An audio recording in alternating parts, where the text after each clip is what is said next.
to order at this time. Roll call. Roll call. This action is taken by calling each board member's name with the board member entering present. Mr. Murray. Present. Mr. Selby. Present. Ms. Wilson. Present. Mrs. Hickenbotham. Present. Mr. Kazuk. Present. All board members present. Next item is the adoption of the agenda. Of course, this is a special called school board meeting, so we cannot add anything to the agenda. Mr. Kazuk, I don't have anything to remove, so I recommend the agenda be approved as presented. I make a motion to adopt your agenda. I'll second it. Okay. Mr. Murray. Yes. Mr. Selby. Yes. Ms. Wilson. Yes. Ms. Hickenbotham. Yes. Mr. Kazuk. Yes. Next item on the agenda, public comments.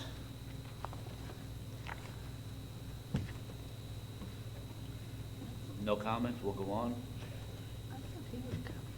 Next item is Russell County Schools Athletic Facility Upgrades, PR number 8, conduit for scoreboard and football field. So Mr. Jonathan Smith is, due to some other obligations, he was not able to be with us this morning.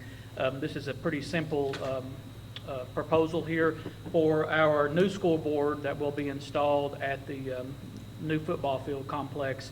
The existing specs are for a smaller conduit to go out there to the scoreboard. After talking with some of the reps from the scoreboard manufacturers, they noted that if we ever were to have an upgrade to the scoreboard, such as getting to add a video board and some of the side video boards and things like that, we see at other complexes. Our current budget does not allow for that now. But to plan for future upgrades for that, if we're going to do that, we would never want to go and try to make that happen later on down the road versus doing it now while we've got the field open and things like that. So this request is to run the larger conduit to the football scoreboard to accommodate the future upgrades. I had, of course, we got the proposal request from Babcon. They're already on site. That's where they noted it's going to be up to change it to the 2-inch conduit. Branscomb's has reviewed it, approved it. Larry and Jonathan have looked at it, and so have our engineers with AGE. So I recommend approval of the Russell County Schools Athletic Facility Upgrades Proposal Request Number 8 and authorize Superintendent Ford to complete the change order. I don't know nothing about building, but I do know it's a mess that you have to redo. Yeah, it's better to do it ahead of time. Yeah, I'll make the motion to do it to that extent. Okay, thank you, Mr. Murray. I'll second Roll. Mr. Murray. Yes. Mr. Selby. Yes. Ms. Wilson. it. Yes. Ms. Hickenbotham. Yes. Mr. Kazuk. Yes. Okay. Next item, revised job description and positions. Ms. Retro is going to talk in just a minute. I'll just note that we have been blessed with additional Title I funds for the 23-24 school year. And we can add this additional curriculum instructional coach. Ms. Rexrup will talk about that. And then just as a reminder, Ms. Dick spoke at the July 17th board meeting. At that point, you all did approve the itinerant preschool teacher to work with students that are at risk and those that are in special education for preschool. And the other thing she spoke of was an additional special education consultant, but we didn't take action at that time. I was going to look again at the job description and things like that. We currently have one special ed consultant, gets 10 extra days. This would make it, if we added 10 additional days to those 10, so it would be 20 days for summer training, and that would also line up with our instructional coaches that they also too they have 20 extended days for trainings in the summers and working with staff and things like that. So, Ms. Tanya, if you want to talk about the job and the expectations for the Title I. We're looking to add, like you said, we had an increase in our Title I budget, which was fabulous and very exciting, because we're still trying to recoup the learning loss from COVID. I mean, it's still ongoing and it's still very demanding and hard on teachers to still be dealing with that loss of learning. And, it created a couple of years learning gaps with many of our children. So this increase in title funds, Mr. Ford and I talked about it, and I met with principals, and we decided that the best thing that we could do, one of the things we could do, was to add an additional instructional elementary coach, because right now we only have one who has to go among all 3 elementary schools.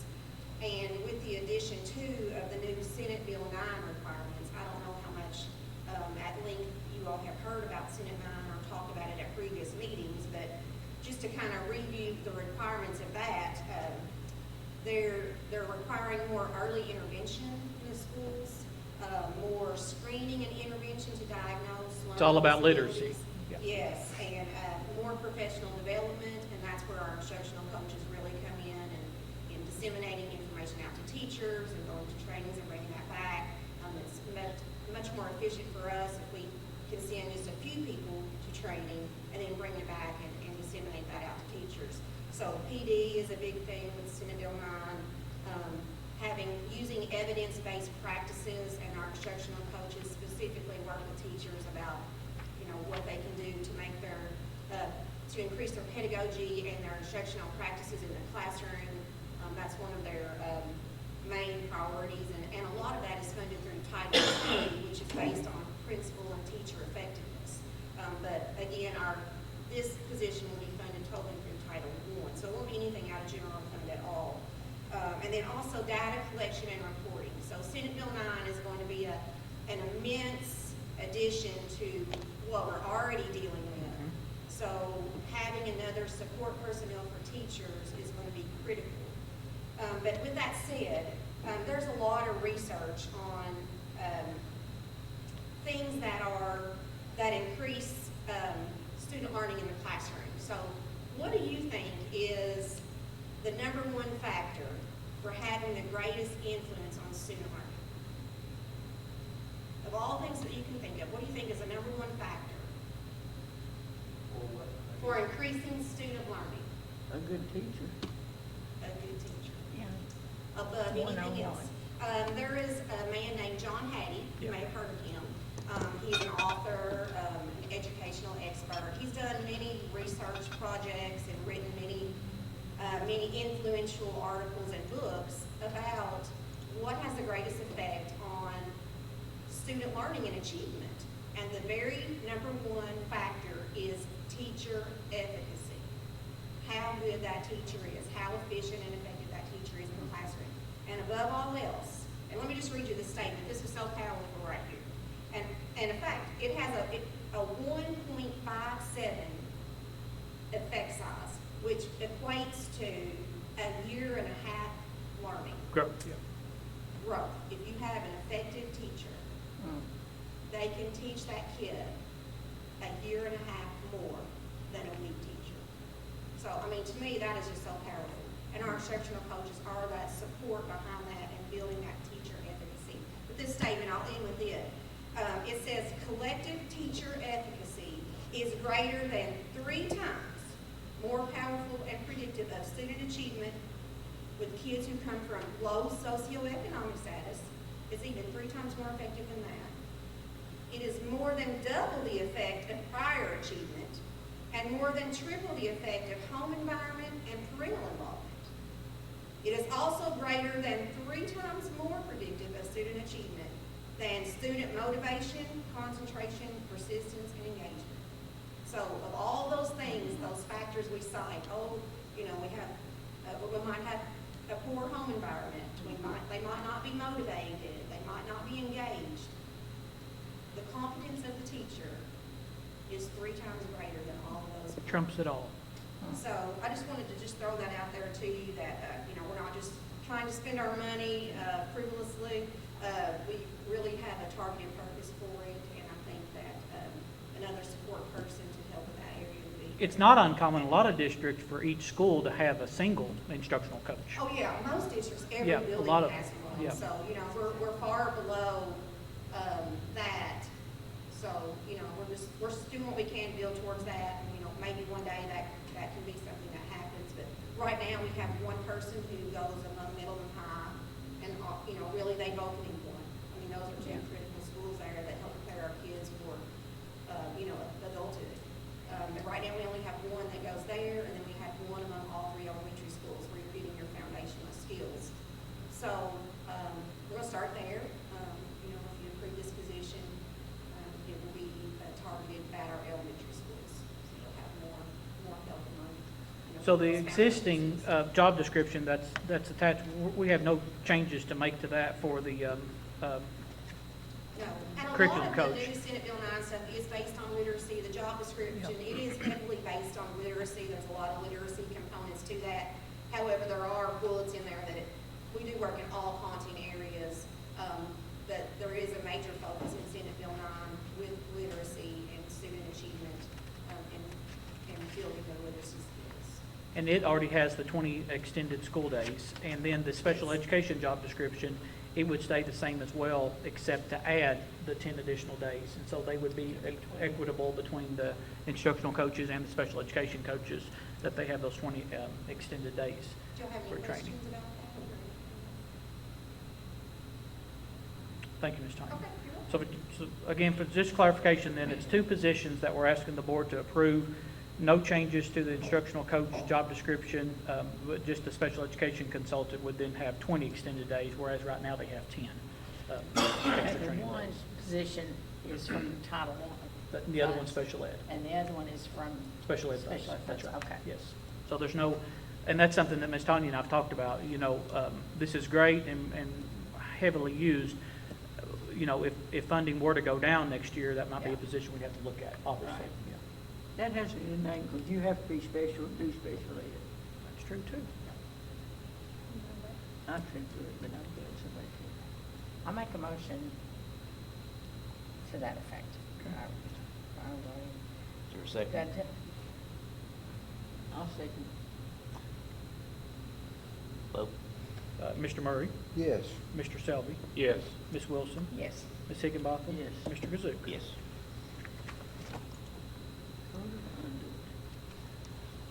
Next item on the agenda is 2023-2024 Student Code of Acceptable Behavior and Attendance Policy. So I appreciate Mrs. Dameron's work on this. She always keeps us updated for us, and she's enjoying a much-deserved vacation right now, so she's not with us, or she would be here talking about this. Of course, you all had this for several days. I sent it to you earlier to have a little bit of extra time for review. This is our Code of Acceptable Behavior and Attendance each year that's reviewed and updated based upon regulations that change or statutes that change and policies that change.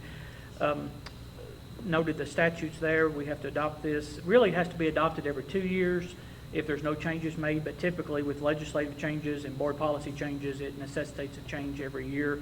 Once reviewed and approved, then we'll distribute it to all the parents and guardians. We do that electronically, and including those who enrolled during the school year.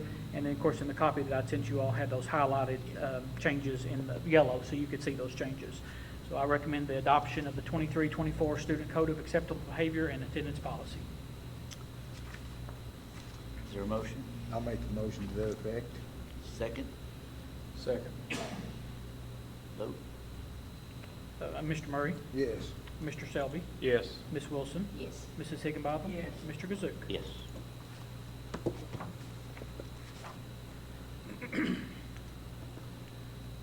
Next item, Teacher Pre-Apprenticeship Program. So this is really exciting. Of course, we have the tech program started here with Mr. Sloan's program, and they're working with our IT staff. But this is the one that we've been working on now for, this will be the second year of the teacher pathway at the high school. You all know how successful the whole program was, going to national competition. So the teacher apprenticeship program, the pre-apprenticeship program, with your all's approval, will begin this fall. Lindsey Wilson College has officially signed on to be our partner with Russell County Schools. And what does that mean? It means that when our students now enrolled in high school, part of them that's going to be selected specifically for this program, they will in turn get college credit for the time they're going to be spending with our teachers learning and working alongside them. So it's going to be an expedited process for them to hopefully then go on to graduate and come back to hopefully Russell County Schools to be 2 teachers. So you all have previously approved that the student worker rate is $10 per hour. The students, these 2 high school students that are in the teacher pathway that we've talked about before, will actually go in our elementary schools or our middle school and work alongside the teachers. So it's kind of like an extended student teaching, if you will. This is the first part. The board has to formally approve that we have these positions to do this, and then there's this matrix of paperwork that Mr. Sloan will then complete and fill out with the state, and then also with the federal government, because it will be a registered pre-apprenticeship program with the state of Kentucky. We had a great meeting at Lindsey Wilson, or Western Kentucky University earlier this summer. Mr. Sloan, myself, and Ms. Gobby all went. One of the vice presidents from Lindsey Wilson College attended as well, so I can't say enough how excited I am that they're our partner with this. Just a great opportunity, and hope that it grows moving forward. And so the teachers with the program will select the 2 students that will participate in this, and then, like I said, they will actually be working alongside our teachers at the middle school or high school level. We're not doing high school because of the age, obviously, you know. They're students at the high school, but so we'll do elementary school students and middle school students, partner with that. So again, this is the first part. You all approve this, and so we know that we have the positions, and then that triggers Mr. Sloan to complete the pre-apprenticeship paperwork, and then we'll have that for approval with the board. Hasn't he been amazing? Yeah, that's been a great program, a great program. He won't admit it, but he's helped a lot of other school districts on that, getting out, talking to industry and making those connections, because he has been very, very successful. The grant holders of that, Mr. Clay Sloan, no kin to Mick Sloan, but has been so complimentary of Mr. Sloan and what that program's done. So I recommend approval of the 2 student worker positions for the teacher pre-apprenticeship program. I think I noted that, but neither one of them will exceed 25 hours per week during the school week. Yeah. I'll make that motion. Is there a second? I'll second it. Vote? Okay, Mr. Murray, Yes. Mr. Selby, Yes. Ms. Wilson, Oh, yes. Ms. Higginbotham, Yes. Mr. Kazuk. Yes. I didn't have another. Running gas. I didn't have another. It's going up. Actually, I was going to. Okay, I forgot that, sorry. Next item is the school year 2023-2024 Adonta Therapy Services Agreement. So this is our current, yearly agreement with Adonta to provide services for our students in Russell County Schools. In addition to the therapy services agreement, it includes the confidentiality statement for them and our part, and then the business associate agreement. So I recommend the Adonta Therapy Services Agreement be approved as presented. I'll make the motion. I'll second Vote?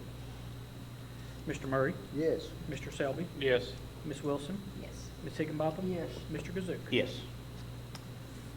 I'll make the motion. Ne- Next item, Mr. Onion.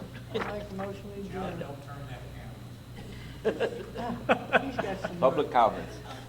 I don't see it on I know there. we can't modify the agenda, but I'm gonna squeeze in a comment here. One I've made before, and I don't know how you solved it, but we just voted to approve whatever the code of acceptable behavior and attendance policy had to change, which we have to follow the laws that are passed by our state legislature. What changes as a parent coming to the meetings, you know, and I guess I'll say I like to mouth off once in a while, but I don't have any idea what you voted to approve. Is there an easy summary, Mr. Ford, or is it? A lot of different things. For instance, now for an alternative placement for a student, the superintendent can determine that if the placement of a student for an alternative placement is going to be too disruptive in the school environment or even at the alternative school environment, that we can have an off-site location such as online. You know, there's been some kind of substantial that the superintendent can make that decision with that.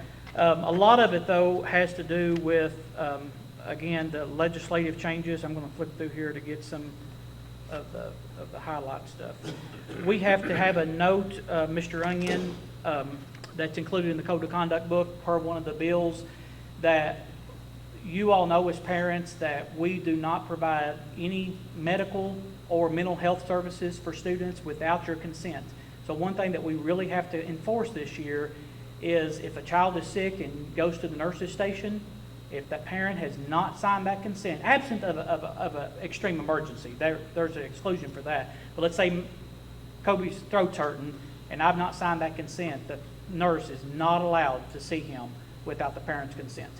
And we could not, and we don't do it anyway, but like for mental health services, we don't have somebody to see them. Again, if it was emergency, there's an exclusionary that, but we never did this anyway, but it's just really clear to parents that we provide mental health services and we provide medical services, but not without the parent consent.